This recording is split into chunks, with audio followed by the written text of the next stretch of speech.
Electrician card, మందు కాన్ఫరెన్సులు, free bus pass, 1/3 railway discount, పెద్దోళ్లతో పరిచయాలు ఇవి పాతికేళ్ల క్రితం చాలా మంది యువతని జర్నలిజంలో రావడానికి ప్రేరేపించిన అంశాలు. బిజినెస్ డీలింగ్స్, రాజకీయ నాయకులతో సంబంధాలు, లైసెన్సింగ్ రాజ్యంలో తమ మీడియా పలుకుబడితో పైకి ఎగబాకవచ్చు. ఇది గత 5-10 సంవత్సరాల నుంచి మీడియా సంస్థల్ని స్థాపించాలనుకున్న ఔత్సాహిక పెట్టుబడిదారుల ఆలోచనలు. నేను చెప్పిన ఈ 2 రకాల వ్యక్తుల అభిప్రాయాల్లో పెద్ద తేడా ఏమీ లేదు. ఓ 5-10% నిజాయితీగా ఈ వృత్తిలోకి, వ్యాపారంలోకి వచ్చిన వాళ్ల మినహాయింపు ఉదాహరణలు తప్ప మొత్తానికి మొత్తం గంపగుత్తన మీడియా ఒక రకమైన స్వార్థపూరితమైన వ్యక్తులు, సంస్థల ఆధ్వర్యంలో నడుస్తున్న వ్యవహారాన్ని నాడి పట్టకుండానే చెప్పేయచ్చు. వారందరం గుండె మీద చేతులేసుకుని ఒప్పేసుకోవాల్సిన నికార్సైన నిజమిది. స్వాతంత్రానికి పూర్వం మీడియా ఒక ఉద్యమం, స్వాతంత్రం వచ్చిన తర్వాత ఒక ఉద్యోగం, స్వాతంత్రం గురించి మర్చిపోయిన తర్వాత ఇదొక ఫక్తు వ్యాపారం. ఉద్యమాలు, ఉద్యోగాల స్థాయిలు దాటేసిన తర్వాత దాన్ని ఫక్తు వ్యాపారంగా మార్చుకున్న మనకు మనం ఉత్పత్తి చేస్తున్న వార్తలన్నీ మార్కెట్లో పెట్టే వస్తువులుగానే పరిగణించుకోవాలి. మీడియాతో సంబంధం ఉన్న వ్యక్తులు అస్సలు ఇష్టపడని కామెంట్ ఇదే, కానీ ఒప్పేసుకోవాల్సిన నిజం కూడా ఇదే.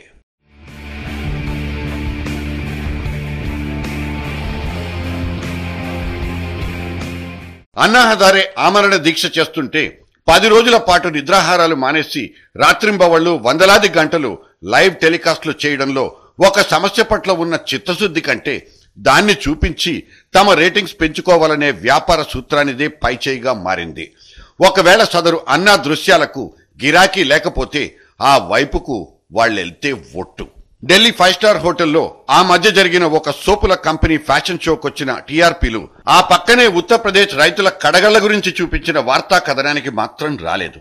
ఇలా రేటింగ్స్ రాకపోవడం చూసిన తర్వాత వీక్షకుల ఆలోచన ధోరణికి అనుగుణంగానే టీవీల నిర్వాహకులు తమ కార్యక్రమాల్ని రూపొందించుకుంటారన్న సత్యాన్ని గ్రహించాలి.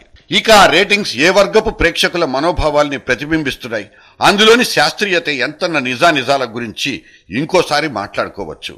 అయితే ప్రసారాల్లో నాణ్యత లోపించడం, విషయం నాసిరకంగా ఉండడం వరకు జనం అలవాటు పడిపోయారు. అయితే ముంబై టెర్రరిస్టు దాడుల నేపథ్యంలో ఈ వార్తా ఛానళ్లు ప్రత్యక్ష ప్రసారాలతో చేసిన హడావుడికి అవతల దేశంలో ఉన్న ఉగ్రవాదులు ఎప్పటికప్పుడు అలర్ట్ అయిపోయి తమ అనుచరులకు అంతే వేగంతో సమాచారాన్ని అందించారు. తీవ్రమైన నష్టానికి కారణమైంది మీడియా. తీవ్ర స్థాయిలో విమర్శలొచ్చాయి. కేంద్రం దాన్ని నియంత్రించే చట్టాన్ని తీసుకొచ్చే ప్రయత్నం చేయబోయింది. దాన్ని తప్పించుకోవడానికి తామే ఒక స్వయం నియంత్రణ సంఘాన్ని ఏర్పాటు చేసుకున్నాయి టీవీ ఛానళ్లు. అక్కడితో ఆగిపోయిన ఈ నియంత్రణ చర్యలు మళ్లీ ఈ మధ్య జోరందుకున్నాయి. ఇవాళ మీడియా మళ్లీ నియంత్రణల చౌరస్తాలో నిలబడింది. అటు ఇటు హోరాహోరీగా వాదోపవాదాలు సాగుతున్నాయి. ఒక నిజం చెప్పుకోవాలంటే మీడియాకు నియంత్రణ ఉండాల్సిందే. అదిప్పుడు మీడియాతో సహా అందరూ ఒప్పేసుకుంటున్న విషయమే. అయితే ఆ నియంత్రణ తమకు తామే విధించుకుంటాం తప్ప ప్రభుత్వం నుంచి కూడదన్నదే మీడియా సంస్థల అప్పీల్. ఇప్పుడు బయటకొచ్చిన వస్తున్న వరుస కుంభకోణాలు, వాటి వెనక దాగున్న వ్యక్తులు రేపటి రోజున ప్రభుత్వ నియంత్రణ అంటూ విధిస్తే చీకటి మాటనే ఉండిపోతాయన్నది ముమ్మాటికి నిజం. ఒకసారి 37 ఏళ్ల క్రితం ఎమర్జెన్సీలో మీడియా తన మీద విధించిన నియంత్రణ ఎంత కఠినంగా, పాశవికంగా ఉంటుందో రుచి చూసింది. ఆ సమయంలో వార్తలు లేక, వార్తలు తెలియక జనం బిక్కచచ్చిపోయారు. కిషోర్ కుమార్ లాంటి అత్యుత్తమ గాయకుడిని ప్రభుత్వం నిషేధించింది. ఆయన ప్రభుత్వానికి అనుగుణంగా మాట్లాడలేనందుకు ఆనాటి ఆకాశవాణిలో అనేక నెలల పాటు కిషోర్ కుమార్ పాటలు వినిపించనే లేదు. ఇటువంటి ఉదాహరణలు కోకొల్లలు. మీడియా స్వీయ నియంత్రణ విధించుకుని క్రమశిక్షణ పాటిస్తే ఎంత నిగ్రహంతో వ్యవహరిస్తుందో మొన్నటికి మొన్న అమితాబ్ ఇంట్లో పుట్టిన పాప ఉదంతవే సాక్ష్యం. అటువంటి కట్టడి మిగతా సమయాల్లో కూడా చేసుకోగలుగుతుందా, దేశంలోని అన్ని ప్రాంతాల్లో, భాషల్లో ఇది సాధ్యపడుతుందా అన్నది ఆలోచించాల్సిన విషయం. ఇవాల్టి రోజున ఇంటర్నెట్ మాధ్యమం ఆధారంగా విస్తృతమైన పోకడలు పోతున్న సోషల్ నెట్వర్కింగ్ సైట్లలో వస్తున్న విషయాల్ని నియంత్రించాలని ప్రభుత్వం భావిస్తోంది. దాని పట్ల ఉవ్వెత్తున వ్యతిరేకత కూడా వ్యక్తమవుతోంది. విదేశాల నుంచి వచ్చే సంస్థలు, వ్యక్తులు మీడియాలో పెట్టుబడి పెట్టే విషయంలో ఆంక్షలున్నాయి. పెట్టుబడికి పరిమితులు కూడా ఉన్నాయి. కారణం అవి మన సంస్కృతి సంప్రదాయాల్ని హరింపచేస్తున్నాయి అన్నదే.